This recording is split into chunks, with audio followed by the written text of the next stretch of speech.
방통위원장에 대해서 민주당이 탄핵 소추했는데요. 조금 전 헌재의 탄핵 심판 결과가 나왔습니다.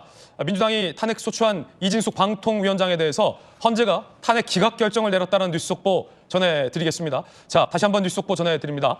헌재가 이진숙 방통위원장에 대한 탄핵 소추를 기각했다는 뉴스 속보 전해드리겠습니다. 이진숙 방통위원장이 탄핵에 기각되면 방통위 업무에 복귀하게 됩니다. 이 말인즉슨 야당이 줄 탄핵시켰던 국무위원 중에 한 명인 이진숙 방통위원장에 대한 탄핵 소추가 기각되면서 야당의 탄핵 소추가 무리한 탄핵이라는 비판의 여론도 상당히 힘을 받을 것으로 보입니다. 자, 결국 무리한 탄핵 소추, 국무위원급이 29명 정도가 야당에서 탄핵 소추 등으로 공백 상태이지 않습니까? 마침 방통위 부위원장이 오늘 저희 출연해 계세요.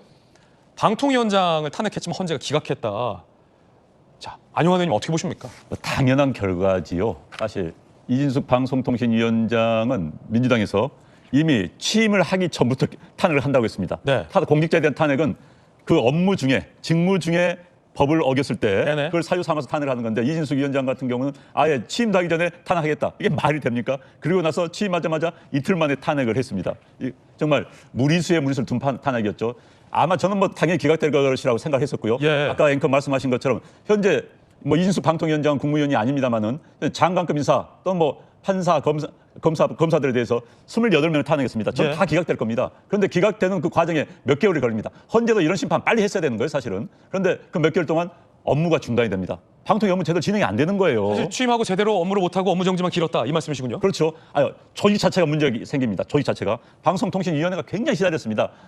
전임 위원장들은 탄핵을 야당에서 겁박을 하고 협박을 하니까 사표를 내고 나갔습니다. 예. 이진숙 위원장은 사표를 내지 않고 버텼습니다. 탄핵이 됐습니다. 그 과정에서 방통위 업무가 거의 중단 상태에 빠졌어요. 예. 정부 중앙부처 하나의 업무를 마비시킨다는 것은 도덕적으로 용납이 되지 않습니다. 예. 그런데 지금 이진숙 위원장뿐만 아니라 다른 장관들 탄핵한 게 몇 명입니까? 민주당의 이 과도한 권한 행사, 이건 대한민국 헌정 질서를 마비시키는 거예요. 이거야말로 사실 극단적인 표현 쓰면은 국가의 국권을 문란시키는 겁니다. 네. 그래서 저는, 그리고 또 하나 지금 말씀드린 것은, 탄핵 사유로 굳이 따지고 한다면 이진숙 방송통신위원장의 2인 직무체제가 타당한 거에 대해서는 논란의 소지 분명히 있어요. 예. 그러면 다른 국무위원들에 대해서는 논란의 소지 거의 없습니다. 어거지 중에 어거지입니다. 탄핵 사유가 다 기각이 될 거예요. 그런데 불구하고 몰아붙여서 정부를 마비하려고 했다. 민주당의 그러한 작태는, 표현이 좀 거칩니다만, 그런 행위는 용납될 수가 없는 행위입니다. 그래서 정말 민주당 이런 것 때문에 지지율이 떨어지는 거예요. 이제 기각 결정이 계속 나온다면, 헌재가 빨리빨리 이제 기각이라든지 결정을 내려주신다면은 민주당 지지율도 떨어질 수밖에 없습니다. 정말 이런 일은 대한민국 헌정 사상 있어서도 안 되고 없었던 일이 벌어지고 있는데, 저는 이런 일 없었습니다.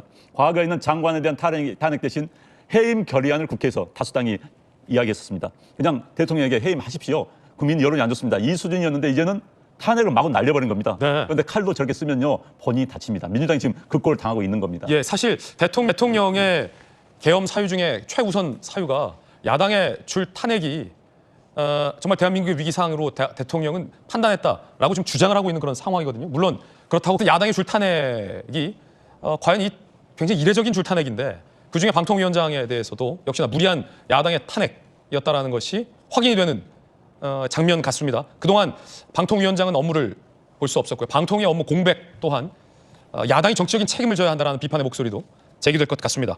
법무부 장관은요, 나 빨리 좀 해줘라, 이런 이례적인 상황까지 나왔습니다.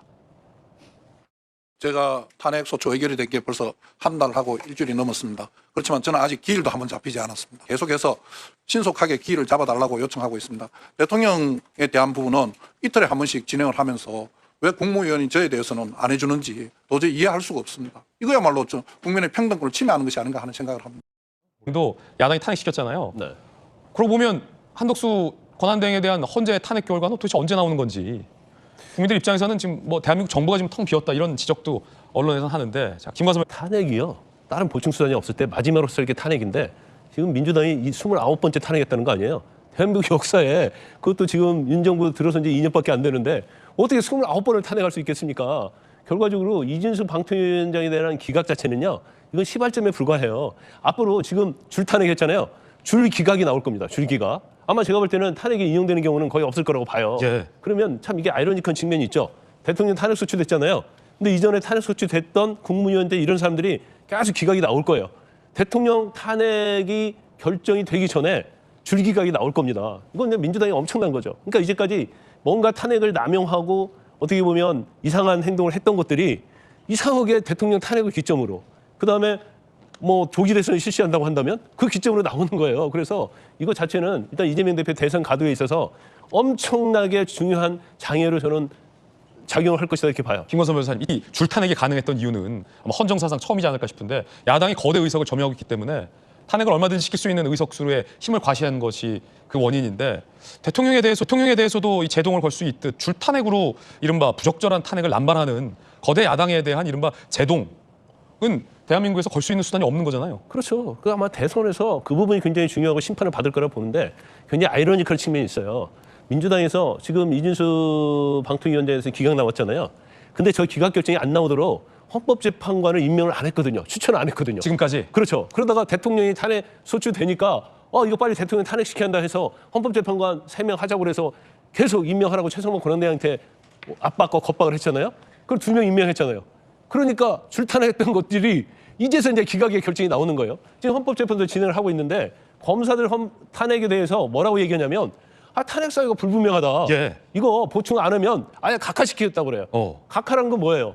탄핵 소추 요건이 아예 안 됨에도 불구하고 민주당에서 밀어붙여가지고 탄핵을 했다는 얘기거든요. 그래서 앞으로는 기각뿐만 아니라 각하가 계속 나올 겁니다. 그러면 대통령에 대한 탄핵 결과가 나오기 전에 계속적으로 기각과 각하가 나오면 민주당이 무슨 짓을 했는가를 국민들이 다 알게 될 거예요. 그러면 경우에 따라서는 대통령 탄핵에 대해서도 또 민심이 굉장히 요동을 칠 가능성이 크다. 그래서 결과적으로 자신들이 이전에 했던 이상한 행동에 대해서 지금 심판의 결과가 나오고 있다. 저는 그렇게 봅니다. 예.